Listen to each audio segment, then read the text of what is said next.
Hello बच्चों, आप सभी को स्वागत है बासु एनसीईआरटी क्लासेस में। तो बच्चे आज हम लोग क्लास 9th का चैप्टर नंबर 9 पढ़ने वाले हैं, force and laws of motion. तो जो बच्चे लोग हमारे चैनल पे नए हैं प्लीज़ लाइक कीजिए, सब्सक्राइब कीजिए, शेयर कीजिए। तो बच्चे आज हम लोग पढ़ेंगे force and laws of motion, Newton's law of motion. तो फोर्स, सबसे पहले जानना कि फोर्स है क्या। फोर्स हमको आपको प्रीवियस वीडियो में बता चुके हैं। जो फोर्स जो होता है किसी भी ऑब्जेक्ट में पोजीशन या उसका डिस्प्लेस कर देना, या पोजीशन को चेंज कर दे, शेप में चेंज कर दे, या किसी भी इस टाइप का जो वो फोर्स कहलाता है। कि सब्जेक्ट को पुश करना, पुल करना, ये सब क्या है, एक फोर्स है। ठीक है। अब देखिए, जैसे सपोज ये एक देखिए एक बॉल है, ठीक है, ये सरफेस है। अगर बॉल को अगर इस पोजीशन से यहां डिस्प्लेस करना है, इस पोजीशन से यहां डिस्प्लेस, तो कैसे करेंगे? ऐसे हम देखते रहेंगे तो थोड़ी ना डिस्प्लेस हो जाएगा। इस बॉल पे कुछ एक्शन करेंगे, हम एक्शन करेंगे। जो एक्शन इस पे जो होगा ये किसके कारण होगा? चाहे इसको हम पुल कर दें, धक्का दे दें, या किक कर दें, या किक मारें। जब यहां से पुल या किक करेंगे तो क्या हो जाएगा, सॉरी पुश या किक करेंगे तो क्या होगा, ये बॉल डिस्प्लेस होकर इस पोजीशन तक आ जाएगा। ठीक है। इस किसके कारण? ये फोर्स के कारण हुआ। जो फोर्स है ना, वो फोर्स के ही कारण है कि ये अपना पोजीशन को डिस्प्लेस कर रहा है। ठीक है। अब इसमें है कि जो ये डिस्प्लेस हो रहा है, इस डिस्प्लेस हो रहा है, इसमें क्या मोशन हो रहा होगा? अरे मोशन के कारण ही तो डिस्प्लेस हुआ। फोर्स लगा, फोर्स के कारण मोशन हुआ, मोशन के कारण ये डिस्प्लेस हुआ। ये हमारे बहुत पहले से ही चलते आ रहे हैं, या हम लोग बहुत पहले लोग जानकारी यही थी कि अगर सपोज उसमें मोशन हो रहा है तो उसमें फोर्स है। यही मानना हमारे एक साइंटिस्ट अरिस्टोटल्स, हमारे साइंटिस्ट एक क्या है, अरिस्टोटल।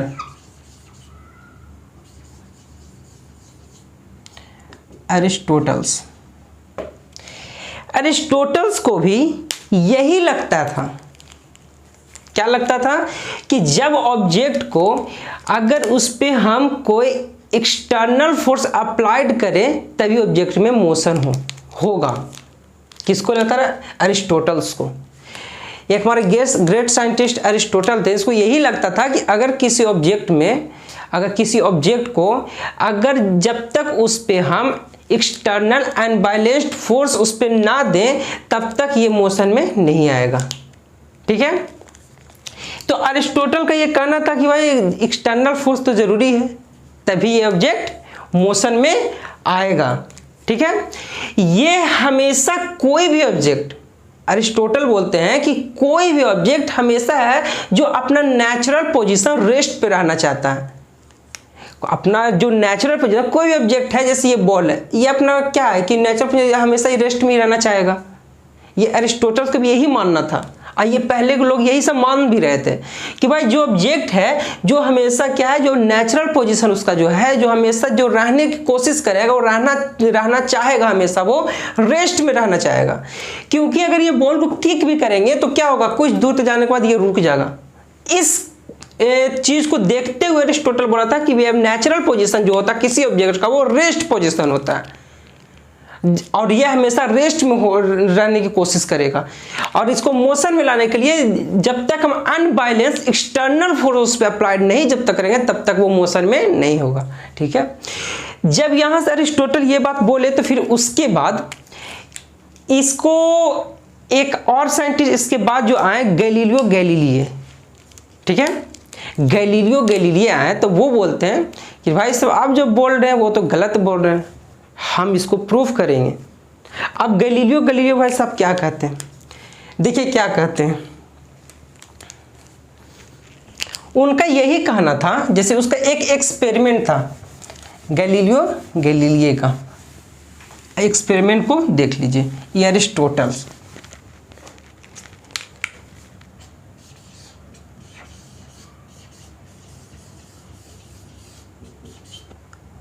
अरिस्टोटल्स, आइए गैलीलियो गैलीलिए।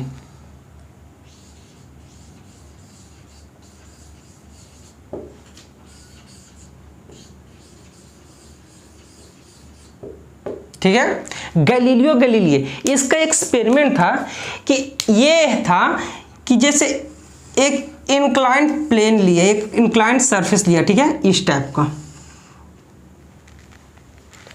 ये इसका इनिशियल पोजीशन,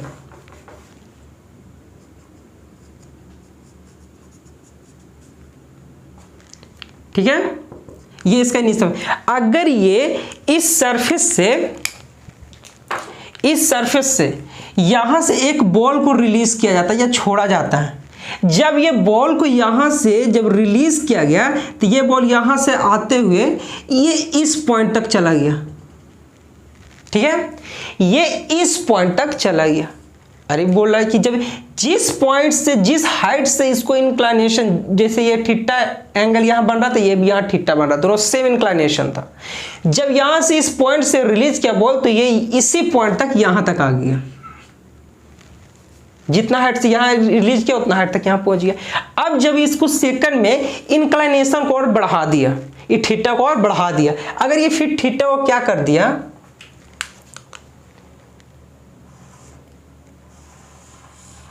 ये थीटा को क्या कर दिया, इतना बढ़ा दिया, फिर यहां से जोड़ दिया, ठीक है, ये थीटा यहां से बढ़ गया। अब जब बॉल को ये इसको हटा देते हैं, ठीक है, अब जब बॉल को फिर से रिलीज किया गया तो फिर क्या देख रहा है कि ये बॉल यहां से फिर यहां तक आ रहा है, मतलब मैक्सिमम हाइट, मतलब ये जितना से यहाँ रिलीज कर रहा है फिर भी देख रहा है ये इसी पॉइंट को टच कर रहा है। जब फिर उसके बाद फिर है जो इंक्लाइनेशन को और बढ़ा दिया कि नहीं ठीक है एक बार और इंक्लाइनेशन को बढ़ाते हैं, तो जब इसने इंक्लाइनेशन को इतना बढ़ा दिया, इससे ज्यादा इतना बढ़ा दिया, फिर भी अगर बॉल को यहां से आने के बाद क्या हो रहा है कि बॉल इसके बाद ये इस पोजीशन में पहुंच रहा है। मतलब कि हर कंडीशन में बॉल इस जो सबसे अपर सरफेस है, जो सबसे यहाँ से जो रिलीज किया गया ये और सबसे ऊपर का जो सरफेस है ये वहां जाके टच कर रहा है। ये हर कंडीशन जितना इंक्लिनेशन बढ़ा रहा है उसके बाद भी वहीं जा रहा है, जितना इंक्लिनेशन बढ़ा फिर भी वहीं जा रहा है। तो वो क्या किए कि ये सबसे मैक्सिमम जो ये 180 ये एंगल को एकदम सीधा ये इसके पैरेलल, इस लाइन के पैरेलल इस ये सरफेस को रख दी।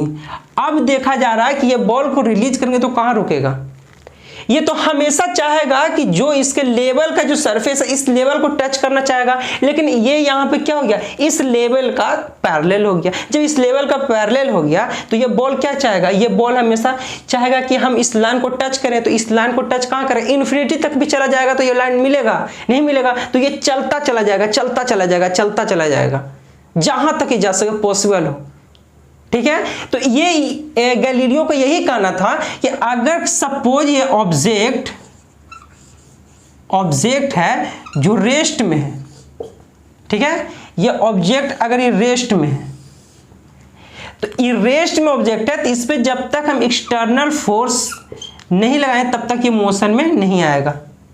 ठीक है, और अगर ये ऑब्जेक्ट मोशन में है, ये ऑब्जेक्ट मोशन में है, ये मोशन में है, तो इस पे ऑब्जेक्ट पे क्या अगर ये मोशन में है तो क्या इस पे फोर्स लगाना पड़ेगा मोशन में लाने के लिए, क्योंकि मोशन में तो है ही है तो इस पे कोई फोर्स की जरूरत नहीं है ये मोशन में लाने के लिए। लेकिन जो अरिस्टोटल्स क्या बोलते हैं कि ऑब्जेक्ट को मोशन में लाने के लिए एक्सटर्नल फोर्स की आवश्यकता पड़ती है। तो यहीं से ये कंक्लूजन दिया कि नहीं, जब ऑब्जेक्ट रेस्ट में होगा तब उस पर फोर्स अप्लाइड होगा मोशन में लाने के लिए। अगर किसी ऑब्जेक्ट को मोशन में तो इसमें क्या एक्सटर्नल फोर्स दीजिएगा, ये तो खुद मोशन में, क्योंकि आपको पता है जनरली क्या पता है कि बॉल ऐसे अगर इसमें फ्रिक्शन है तो फ्रिक्शन के कारण ये बॉल को रिलीज करेंगे तो कुछ दूर तक जाने के बाद ये रुक जाएगा, ये तो आपको पता है। लेकिन इसमें जो एक्सपेरिमेंट हुआ ये क्या है, फ्रिक्शन, मान लीजिए ये फ्रिक्शनलेस सरफेस है, फ्रिक्शन है ही नहीं, एकदम जीरो।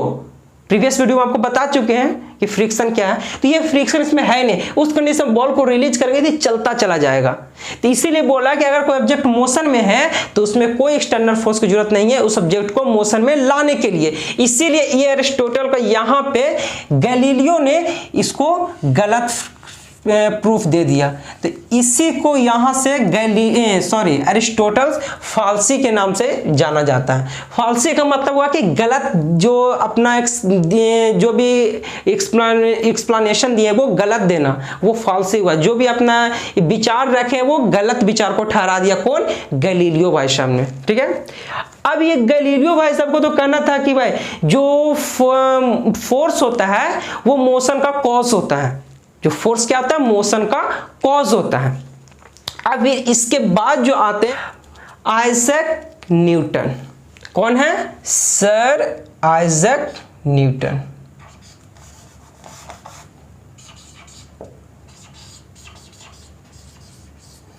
आइजैक न्यूटन, ये भाई साहब ने तो पूरी फिजिक्स को चेंज कर दी। ये न्यूटन साहब तो क्या थे कि इसने बोला कि अच्छा आपका तो ये कहना है कि ऑब्जेक्ट जो रेस्ट में है उसको मोशन में लाने के लिए एक्सटर्नल फोर्स चाहिए, और जो मोशन में है उसको मोशन में लाने के लिए कोई फोर्स की जरूरत नहीं पड़ेगा। ठीक है, तो न्यूटन साहब जो बोलते हैं, न्यूटन साहब का कहना था कि अगर सपोज फोर्स, ये अपना लॉस में ये 3 अपना लॉ दिए थे न्यूटन फर्स्ट लॉ, जिसमें फर्स्ट लॉ में यही बताए थे कि अगर कोई ऑब्जेक्ट है, किसी भी ऑब्जेक्ट को अगर फोर्स ना हो तो उसमें क्या होगा। न्यूटन फर्स्ट लॉ में वही है, अगर किसी ऑब्जेक्ट में फोर्स ना हो तो उस कंडीशन में क्या होगा। फर्स्ट लॉ में यही बताएं, जब फोर्स ना हो तो क्या होगा। और न्यूटन सेकंड लॉ में फोर्स का मैग्नीट्यूड को डिफाइन किया, फोर्स का मैग्नीट्यूड को डिफाइन किया है। ठीक है, तो ये न्यूटन साहब बोलते हैं कि ठीक है, आपकी बात तो सही है कि अगर कोई ऑब्जेक्ट रेस्ट में हो तो उसको मोशन में लाने के लिए एक्सटर्नल फोर्स की जरूरत पड़ेगी, और अगर वो मोशन में हो तो उसमें मोशन लाने के लिए कोई भी एक्सटर्नल फोर्स की जरूरत नहीं है। तो इनका जो फर्स्ट लॉ जो होता है कि बोला कि बिना फोर्स का भी मोशन हो सकता है या होगा। वो कैसे? ठीक है, तो देखिए कैसे, इतना क्लीन कर देते हैं। ठीक है,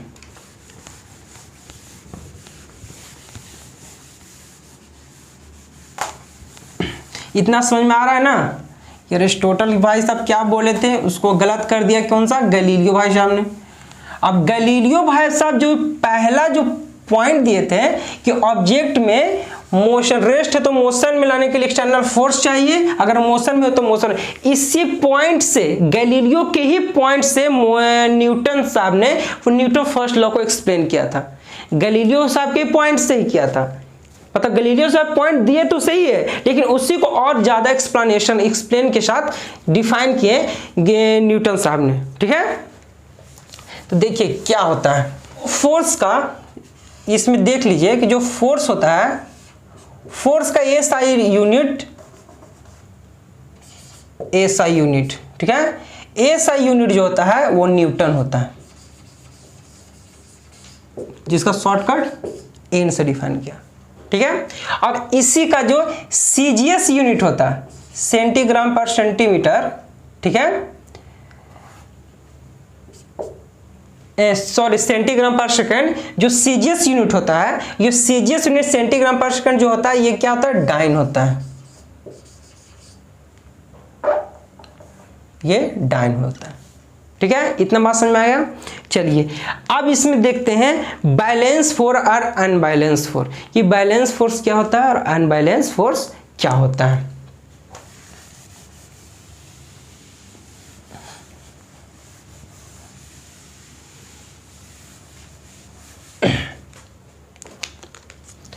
balance force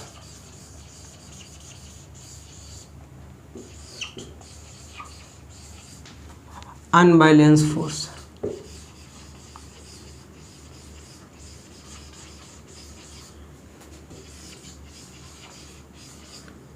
balance force unbalance force क्या होता है? सपोज एक ये ब्लॉक मान लेते हैं,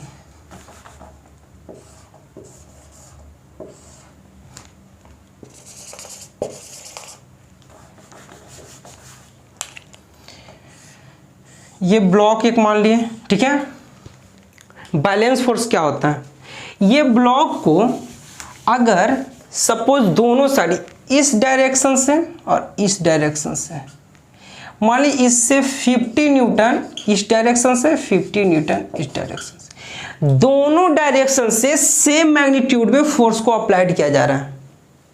क्या बोल रहा है, ये फोर्स को अप्लाइड जो किया जा रहा है दोनों का मैग्नीट्यूड सेम हो और डायरेक्शन डिफरेंस हो। मतलब एक इधर से एक इधर से, दोनों तरफ से अगर सेम मैग्नीट्यूड का फोर्स किसी एक ऑब्जेक्ट पर लग रहा है तो वो ऑब्जेक्ट ब्लॉक क्या है, बैलेंस है। ठीक है, इतना बात समझ में आ रहा है। अगर सपोज तुम किसी दोस्त मेरे कॉपी के लिए झगड़ा हो रहा, तो कोई कॉपी ले रहा कि नहीं भाई पहले हम लिखेंगे, कोई कह रहा हम लिखेंगे, दोनों तरफ से एकदम सेम, ये एक तरफ से 20 न्यूटन से इधर टांग, नहीं भाई कॉपी हम लेंगे, ये बोला नहीं भाई कॉपी हम लेंगे, हमको पहले लिखना। तो अगर दोनों तरफ से सेम 20-20 न्यूटन का फोर्स लगा रहा है, एक इधर टान रहा है एक इधर टान रहा है, तो ये क्या होगा इस कंडीशन में, ये एक कॉपी जो होगा एक सेम पोजीशन पे स्थिर रहेगा, ना ये इधर जाएगा ना इधर जाएगा। क्यों, क्योंकि इस ऑब्जेक्ट पे दोनों डायरेक्शन में सेम मैग्नीट्यूड का फोर्स लग रहा है। इसके कारण क्या हुआ कि ये डिस्प्लेस नहीं करेगा। ये आपका हो गया बैलेंस फोर्स। और अगर अनबैलेंस फोर्स को देखना है तो अगर अनबैलेंस फोर्स में अगर ये ब्लॉक है, इधर से लग गया कितना 50 न्यूटन और इधर से लग गया 20 न्यूटन, या इस कंडीशन में इधर से लग गया 20 न्यूटन, इधर से लग गया फिर 30 न्यूटन। ठीक है, अब इस कंडीशन में देखिए, इसमें अनबैलेंस फोर्स में क्या हुआ कि एक तरफ से लग रहा 20 न्यूटन, एक तरफ से लग रहा 40 न्यूटन, सॉरी 50 न्यूटन। तो अब कह रहा है कि देखिए अब तो बात वही हो गई, जो क्लास में जो दादागिरी करते हैं, जो ज़्यादा ताकतवर होता है, एक बच्चा है कमजोर सीधा साधा बच्चा, तो बोले भाई कॉपी हम लेंगे तो हम लेंगे, एक कॉपी वाला नहीं हम लेंगे तो हम लेंगे। तो जो बच्चा जो स्ट्रांग होगा वो तो ज़्यादा ही फोर्स लगाएगा अपनी ओर खींचने के लिए, और जो कमजोर रहेगा वो थोड़ा कम फोर्स लगाएगा। बस वही कंडीशन है, जो ज़्यादा फोर्स लगा रहा है वो अपनी ओर खींच लेगा, जो कम फोर्स लगा रहा है वो क्या दूसरी ओर खिंचाया चला जाएगा। तो इस कंडीशन में क्या होता है कि जितना फोर्स लग रहा है बस दोनों के डायरेक्शन को डिवाइड कर देना है। डायरेक्शन में जो मैग्नीट्यूड, अगर इस डायरेक्शन में 50 न्यूटन तो जो बड़ा, जिसका मैग्नीट्यूड बड़ा होगा उसमें छोटे को माइनस कर देना। ये याद रखना, जिसका मैग्नीट्यूड जिस साइड का बड़ा होगा बड़ा में से छोटे को माइनस कर देना। तो बड़ा कितना है 50, 50 minus 20 newton is equal to 30 newton. इस ब्लॉक पे जो नेट फोर्स लग रहा है कितना लग रहा है 30 न्यूटन। ये क्या गया अनबैलेंस फोर्स, कि दोनों डायरेक्शन में डिफरेंट डायरेक्शन तो लग रहा है लेकिन दोनों में मैग्नीट्यूड जो फोर्स का जो डिफरेंस हो रहा है। और इस कंडीशन में क्या होगा, अगर दोनों सेम डायरेक्शन में हो तो दोनों मैग्नीट्यूड को जोड़ देना है। तो ये इसमें कितना हो जाएगा 20 newton plus 30 newton is equal to 50 newton. ठीक है, अब बताइए, चलिए इतना तो आपको समझ में आ गया। अच्छा अब बताओ, तो क्या ये ऑब्जेक्ट जो बैलेंस फोर्स है दोनों तरफ से जो इक्वल फोर्स लगा, तो क्या ऑब्जेक्ट ये रेस्ट में रहेगा या मोशन में रहेगा? 100% लोग, मैक्सिमम लोग, सॉरी 100% मैक्सिमम लोग ये चीज गलत बताते हैं। जो ये ऑब्जेक्ट है ये क्या रेस्ट में रहेगा? मैक्सिमम लोग बोलेंगे सर रेस्ट में रहेगा। क्या रहेगा? रेस्ट में रहेगा। और हम बोलेंगे नहीं ये गलत है, रेस्ट भी हो सकता है लेकिन मोशन भी हो सकता है। ठीक है, तो ये रेस्ट भी हो सकता है और मोशन भी हो सकता है, ये जरूरी नहीं कि सिर्फ रेस्ट ही होगा। तो बोले कैसे सर, किसी ऑब्जेक्ट को हम सब दोनों साइड से दोनों डिफरेंट डायरेक्शन से अगर इक्वल फोर्स लगा रहे हैं तो ऑब्जेक्ट तो रुक जाएगी सर, और वो तो ब्लॉक रेस्ट में हो जाएगा। तो कहीं नहीं बाबू, ये तुम्हारी सोच, जहां तक तुम सोच पा रहे हो ऑफ कोर्स तुम सही सोच रहे हो, ये सच में रेस्ट में ही होगा लेकिन इस मोशन में भी हो सकता है। अब कैसे? डिपेंड करता है बाबू, इसमें जो ये ऑब्जेक्ट है ना इस पर डिपेंड करता है ये ऑब्जेक्ट किस कंडीशन में है। अगर ये ऑब्जेक्ट मोशन में होगा, अगर ये ऑब्जेक्ट मोशन में होगा तो इस पे नेट फोर्स, अगर दोनों साइड से इक्वल मैग्नीट्यूड का फोर्स लगाएंगे डिफरेंट डायरेक्शन से, तो ये ऑब्जेक्ट अगर मोशन में हो तो ये ऑब्जेक्ट मोशन में ही रहेगा। ठीक है, अगर सपोज ये मोशन में हो ब्लॉक और मोशन में ब्लॉक रह रहा हो उसमें अगर मैं लगा रहे हैं दोनों साइड से फोर्स सेम न्यूटन का, तो ये मोशन में ही रहेगा। अगर ये ब्लॉक रेस्ट में हो तो और उसके बाद अगर दोनों फोर्स को सेम लगाते हैं डिफरेंट साइड से या डिफरेंट डायरेक्शन, तो ये ब्लॉक क्या होगा, रेस्ट में ही रहेगा। समझ में आई बात। ये डिपेंड करता है, ये रेफरेंस जो इसका जो इस ब्लॉक का कंडीशन क्या है। फर्स्ट कंडीशन इसमें क्या है कि अगर ये ऑब्जेक्ट क्या मोशन में है, अगर मोशन में रहेगा तो अगर बैलेंस फोर्स लग रहा तो कंफर्म वो मोशन में ही रहेगा। अगर वो रेस्ट में है तो उस पर अगर बैलेंस फोर्स लगा रहे तो हमेशा क्या होगा, बैलेंस में रहेगा। आई बात समझ में। अगर ये बैलेंस है, मोशन का मतलब क्या, ये इसमें सिर्फ ये देखिए रेस्ट में कहने का मतलब क्या है, रेस्ट में करने का मतलब या तो इसमें ब्लॉक रेस्ट है, इसका मतलब कि क्या हुआ कि एक्सेलेरेशन इसमें जीरो, एक्सेलेरेशन जीरो बैलेंस में होता है जो एक्सेलेरेशन जीरो हो गया। एक्सेलेरेशन जीरो कहने का मतलब क्या हुआ कि उसमें या तो कांस्टेंट स्पीड हो या वो रेस्ट में हो। बैलेंस फोर्स कहता है कि इसमें एक्सेलरेशन, बैलेंस फोर्स में जो एक्सेलरेशन होता है, किसमें, बैलेंस फोर्स में जो एक्सेलरेशन होता है वो क्या होता है भाई साहब, एक्सेलरेशन इक्वल टू जीरो। और एक्सेलरेशन का मतलब क्या होता है, या तो ऑब्जेक्ट रेस्ट में हो और या तो ऑब्जेक्ट क्या हो, कांस्टेंट या यूनिफॉर्म वेलोसिटी हो। कांस्टेंट या यूनिफॉर्म वेलोसिटी, यूनिफॉर्म स्पीड, ठीक है। या तो ये ब्लॉक रेस्ट में हो या इसका वेलोसिटी या स्पीड जो हो जो कांस्टेंट हो। कहीं पे चेंज, जब कांस्टेंट जब हो जाएगा तो एक्सेलरेशन, जाहिर सी बात है वो एक्सेलरेशन क्या हो जाएगा, जीरो हो जाएगा, ठीक है ना। तो जब एक्सेलरेशन जीरो हो गया तो वो क्या हुआ, तो इस कंडीशन में अगर दोनों तरफ से फोर्स लग रहे हैं तो अगर ये ऑब्जेक्ट मोशन में है तो मोशन में ही रहेगा, मोशन में है तो मोशन में ही रहेगा। बस ये इसका क्या होगा, यूनिफॉर्म स्पीड रहेगा। स्पीड क्या होगा, यूनिफॉर्म स्पीड रहेगा, ठीक है। चलिए अब देखिए अनबैलेंस फोर्स क्या कहता है।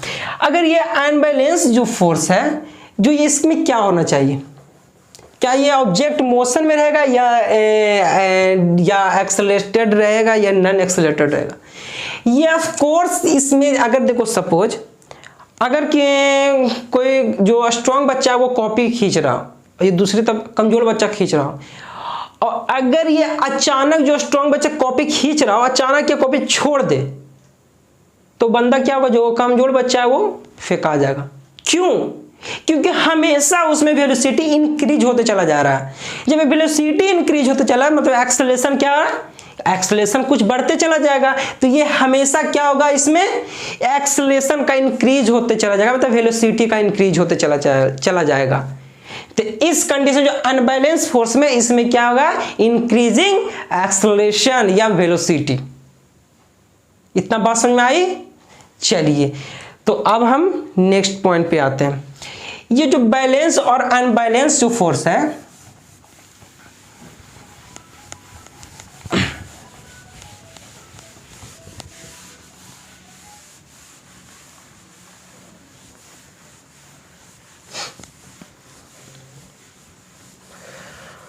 देखिए क्या होता है, इसका कुछ पॉइंट को लिखिए। ये इसका मीनिंग,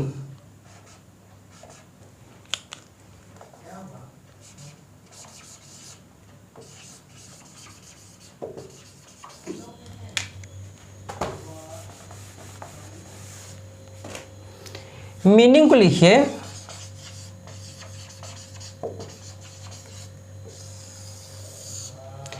मीनिंग हो जाएगा आपका डायरेक्शन, मैग्नीट्यूड,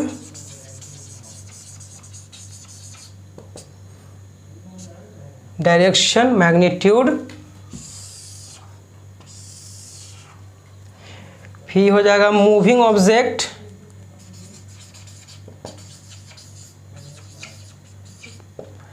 स्टेशनरी ऑब्जेक्ट,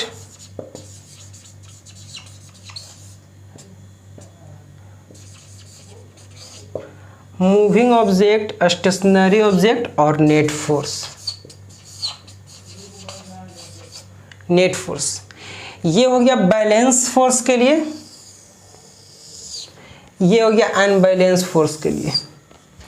ठीक है, ये इसमें से कवर कर लो।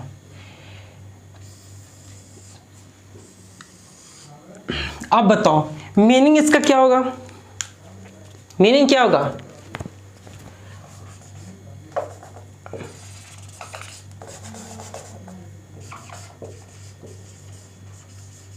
An object applied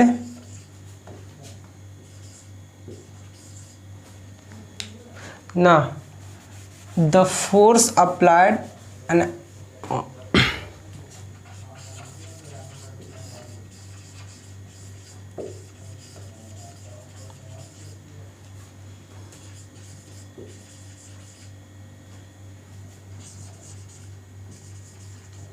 the force applied on an object equal magnitude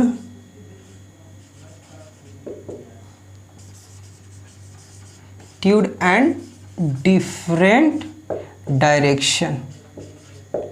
क्या हो कि फोर्स जो अप्लाइड हो, force applied equal magnitude and different direction. क्या हो? इक्वल मैग्नीट्यूड हो लेकिन डिफरेंट डायरेक्शन हो। ये क्या होगा? बैलेंस फोर्स में आ गया। और अगर ये अनबैलेंस फोर्स में लिखना हो तो क्या होगा? डिफरेंट मैग्नीट्यूड,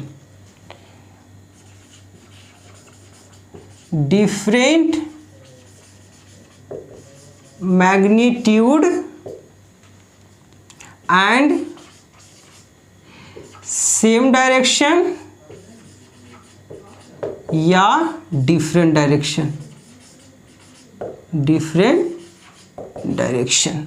इसका जो मैग्नीट्यूड, जो मीनिंग है कि जो फोर्स अप्लाइड किसी ऑब्जेक्ट पर कर रहा है, इसमें क्या होना चाहिए? मैग्नीट्यूड सेम होगा लेकिन जो डायरेक्शन होगा वो डिफरेंस होगा, मतलब कि दोनों अपोजिट डायरेक्शन होगा। ये equal magnitude and different direction मतलब इसका मतलब होगा अपोजिट डायरेक्शन, अपोजिट डायरेक्शन। अगर इसमें देख रहे हैं तो different magnitude and same direction या डिफरेंट डायरेक्शन, या तो ये सेम डायरेक्शन में दोनों फोर्स हो या डिफरेंट डायरेक्शन हो, लेकिन मैग्नीट्यूड हो जो डिफरेंस हो, सेम नहीं हो। अब इसका जो देखिए जो डायरेक्शन जो होता है, ठीक है, इसमें जो डायरेक्शन होगा ये हमेशा कहेगा अपोजिट डायरेक्शन, अपोजिट डायरेक्शन।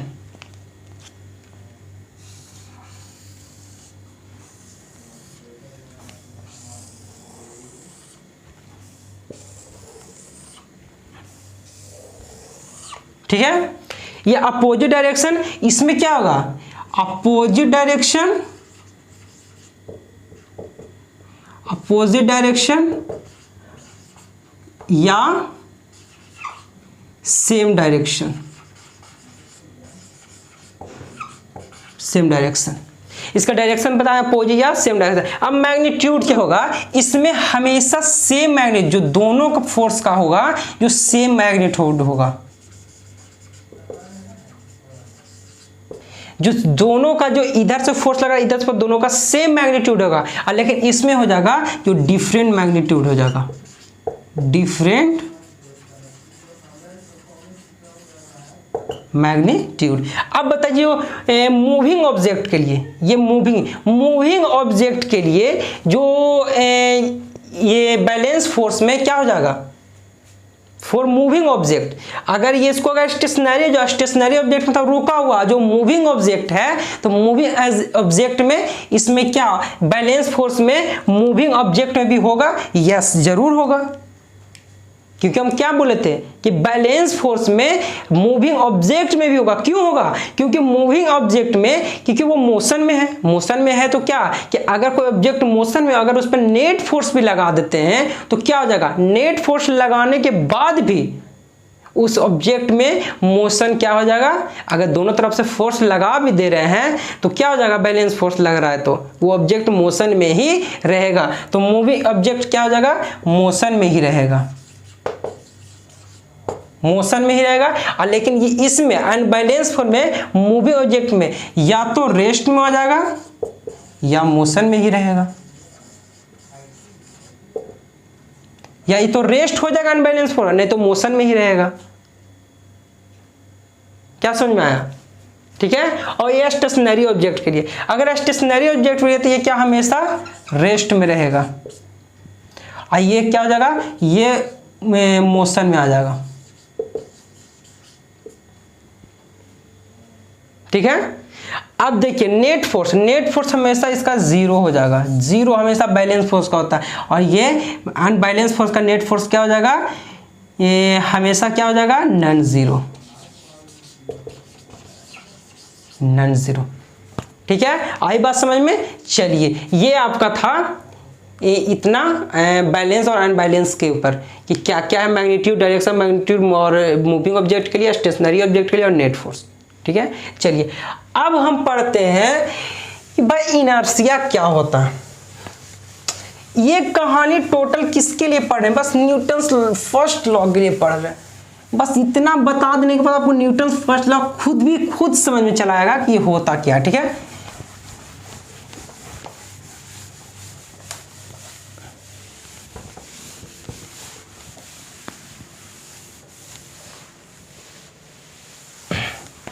तो इनर्शिया होता क्या है, बताइए इनर्शिया होता क्या है? ये देखो इनर्शिया जो होता है ना, बस वही समझो कि भाई हमको छेड़ो मत, जो हम जैसे हैं वैसे रहने दो।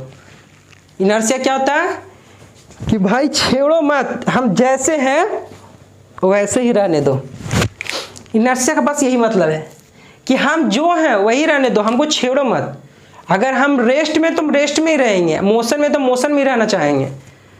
बस यही इनर्शिया कहलाता है कि जिस प्रवृत्ति में, जिस कंडीशन में प्रेजेंट में है वही कंडीशन में हम रहना चाहते हैं, हमको छेड़खानी मेरे से नहीं करो, यही इनर्शिया कहलाता है। जो इनर्शिया होता है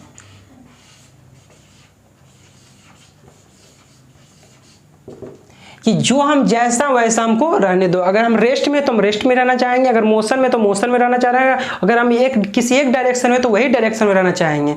तो इसमें ये 3 पार्ट में डिवाइड किया गया था। पहला क्या है,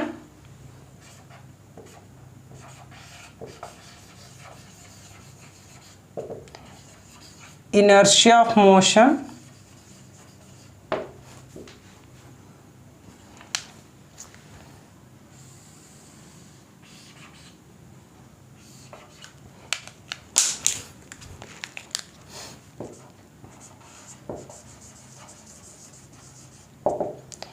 inertia of rest,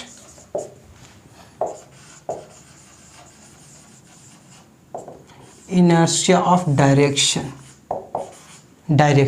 ठीक है, inertia of motion, inertia of rest और इनर्शिया ऑफ डायरेक्शन। तो सबसे पहले समझेंगे इनर्शिया ऑफ मोशन क्या होता है। तो देखिए इनर्शिया ऑफ मोशन यही कह रहा है कि अगर कोई ऑब्जेक्ट मोशन में है, अगर कोई ऑब्जेक्ट मोशन में, तो वो कह रहा है इनर्शिया ऑफ मोशन कि भाई हम मोशन में ही रहना चाहेंगे, तुम हम पे छेड़खानी मत करो, हम जैसे वैसे ही रहना चाह रहे हैं, हम जैसा जी रहे हैं वैसे ही जिएंगे। तो देखिए इनर्शिया ऑफ मोशन वही करा कि हम मोशन में हैं तो हम मोशन में रहें। सपोज देखिए एक बेस्ट एग्जांपल को समझिए क्या होता है। अगर कोई देखिए, अगर कोई ये किसी बस है, ठीक है, अगर बस पे यहां पे अगर ये क्या है, एक आदमी है, ये बस का सरफेस है, अगर ये आदमी यहाँ पे खड़ा है, ठीक है, इनर्शिया ऑफ मोशन बोल रहे हैं, इनर्शिया बोल रहे हैं। अगर ये अचानक देखिए बस ये क्या है कि कुछ वेलोसिटी से मूव कर रहा है, ठीक है, ये कुछ वेलोसिटी से मूव कर रहा है।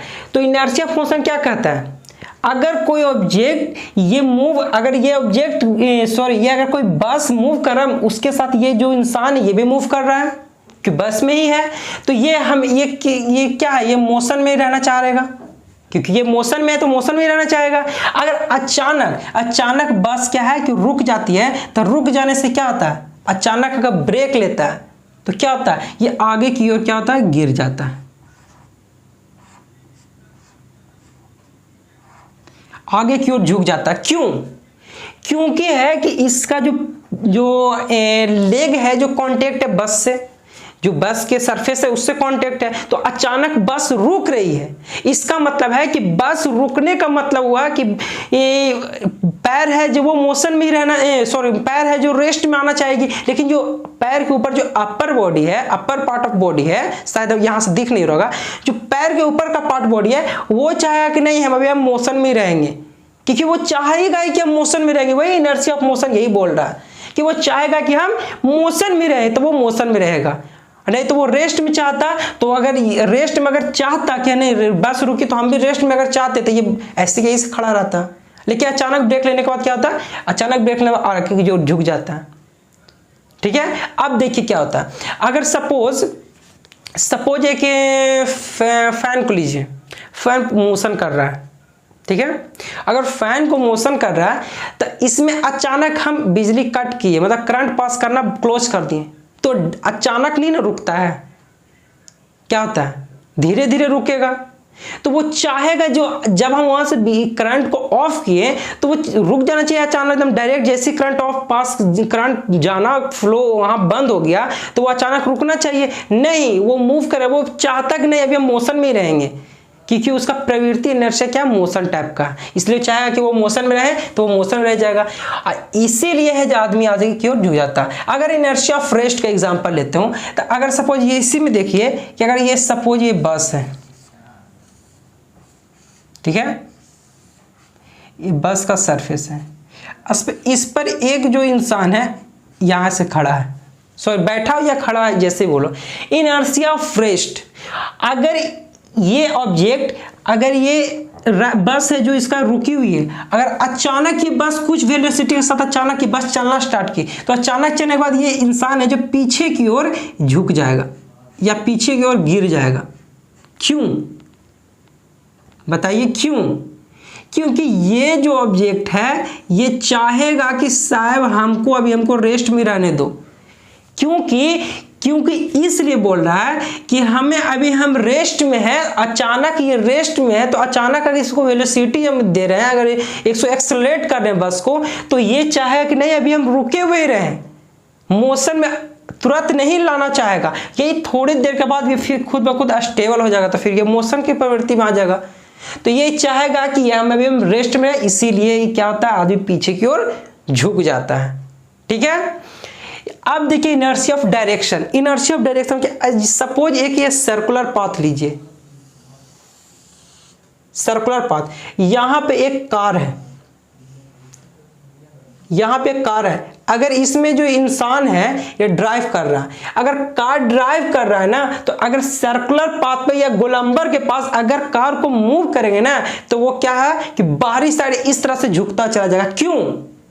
क्योंकि वो नहीं चाहता कि मेरा डायरेक्शन चेंज हो, वो एक डायरेक्शन में फिक्स, अगर वो सीधा स्ट्रेट जा रहा है तो सीधा ही जाएगा, अगर वो दूसरे डायरेक्शन में जा रहा है तो वो उस डायरेक्शन के एकदम सीधे जाएगा।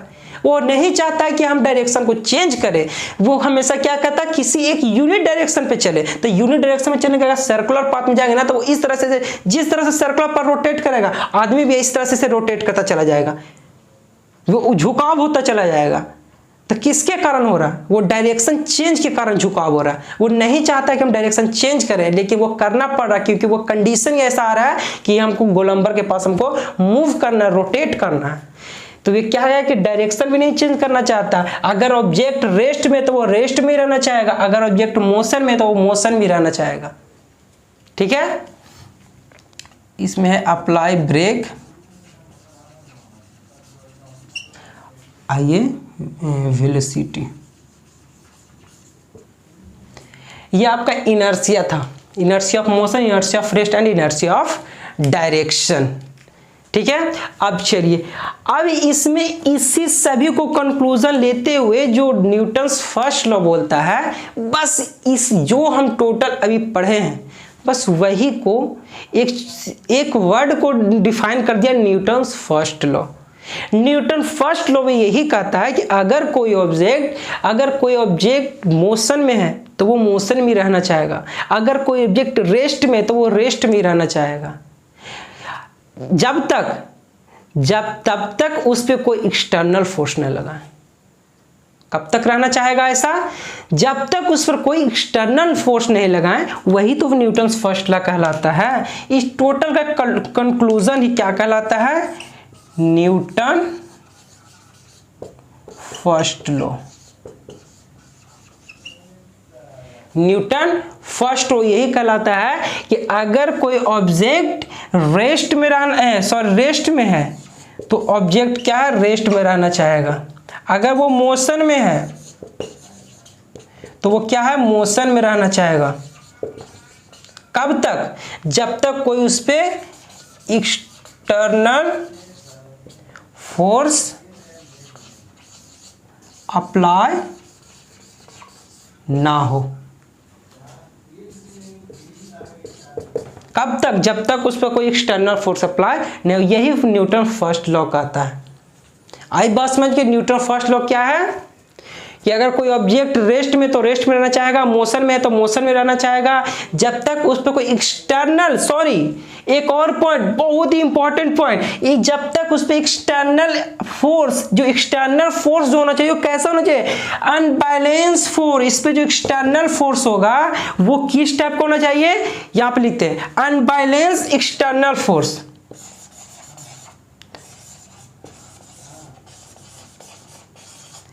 अनबैलेंस, ये बहुत इंपॉर्टेंट है। Unbalance external force. अगर सपोज किसी ऑब्जेक्ट पे, ये ऑब्जेक्ट है, अगर इस पे 50 न्यूटन इधर से भी, इस पे 50 न्यूटन इधर, दोनों तो सेम हो गया ना। अगर सेम बैलेंस फोर्स लगाएगा तो इसमें जो कंडीशन पहले थी वही कंडीशन अभी भी रहेगी, इसमें कोई चेंजिंग नहीं होगा, क्योंकि नेट फोर्स जीरो हो गया इस कंडीशन में। कब होगा? जब तक इसमें अनबैलेंस फोर्स, कोई एक्सटर्नल फोर्स कैसा हो? अनबैलेंस फोर्स, जिसका डिफरेंट दोनों डायरेक्शन का बैलेंस हो, वही एक क्या कहलाएगा? External unbalance external force Newton's first law कहलाता है। आई होप कि आप लोग को समझ में आ गया होगा। चलिए अब नेक्स्ट वीडियो में आपको न्यूटन सेकेंड लॉ को हम डिफाइन करेंगे। आज के लिए बस इतना ही रखते हैं। जो बच्चे लोग चैनल को लाइक किया, सब्सक्राइब नहीं किए हैं, प्लीज लाइक कीजिए, सब्सक्राइब कीजिए, शेयर कीजिए। आज के लिए बस इतना ही। जय हिंद।